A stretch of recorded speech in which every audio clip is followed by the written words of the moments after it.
एक मित्र के घर में गेल छलौं एक हफ्ता पहिने। बहुत जिद क के जलपान करलनि। जलपान के परिकार छल मड़ुआ के रोटी।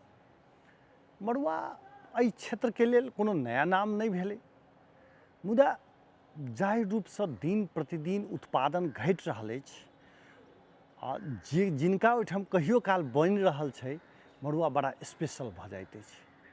मुदा इहो सत्य अछि जे मड़ुआ के जे गुण छै उ हमरा सबके नियमित भोजन दिस पुनः आकर्षित करऽ के क्रम में बढ़ा देलक है। वा ई कही जे फेर से मड़ुआ रोटी नियमित भोजन करी तै दिस आगा बढ़ावा लागल अछि। तराई क्षेत्र में एकर उत्पादन भले ही घटल हुआ, मुदा पहाड़ी क्षेत्र में मकई के बाद दोसर मुख्य बाली के रूप में एकरा लेल जाइत अछि। पहिनहो एहि क्षेत्र में गरीब भोजन के नाम से ई प्रसिद्ध छल।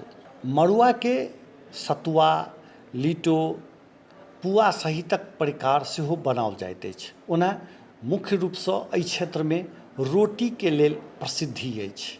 पछिला दिन में जनचेतना वृद्धि आ स्वास्थ्यक दृष्टिकोण से एकर चर्चा भेलाक बाद बहुतो गोटे एकर नियमित सेवन सेहो करऽ लागल छथि। ई खास कऽ डायबिटीजक रोगी सभक लेल उपयुक्त अन्नबाली सेहो मानल जाइत अछि।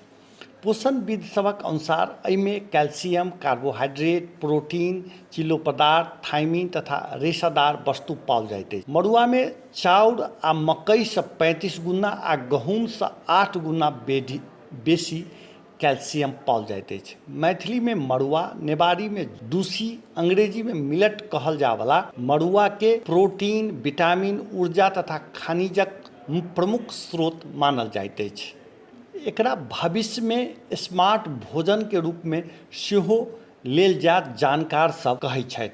आ खास कऽ फायदा के जहाँ धरि बात अछि तऽ हृदय रोग नहीं लागऽ दैत अछि, हड्डी के मजबूत करैत अछि, धिया पुता के हड्डी आ दाँतक विकास में सहयोग करैत अछि, जेकरा कोलेस्ट्रॉल बढ़ैत अछि तकरा घटबैत अछि, शरीरक विषाक्तता बाहर निकालैत अछि, पाचन तंत्र के तंदुरुस्त रखैत अछि, खून के कमी नहीं होबऽ दैत अछि, कब्जियत होबऽ नहीं दैत अछि, स्तन कैंसर में सेहो होबऽ नहीं दैत अछि, शारीरिक तौल नियंत्रण रखैत अछि, रक्तचाप घटाबऽ में प्रभावकारी होइत अछि, रोग प्रतिरोधी क्षमता बढ़बैत अछि, ऊर्जाक स्रोत सेहो ई बढ़िया अछि, पित्त थैली में पथरी नहीं होबऽ दैत अछि, खास कऽ ई खेलाक बाद नींद सेहो खूब होइत अछि।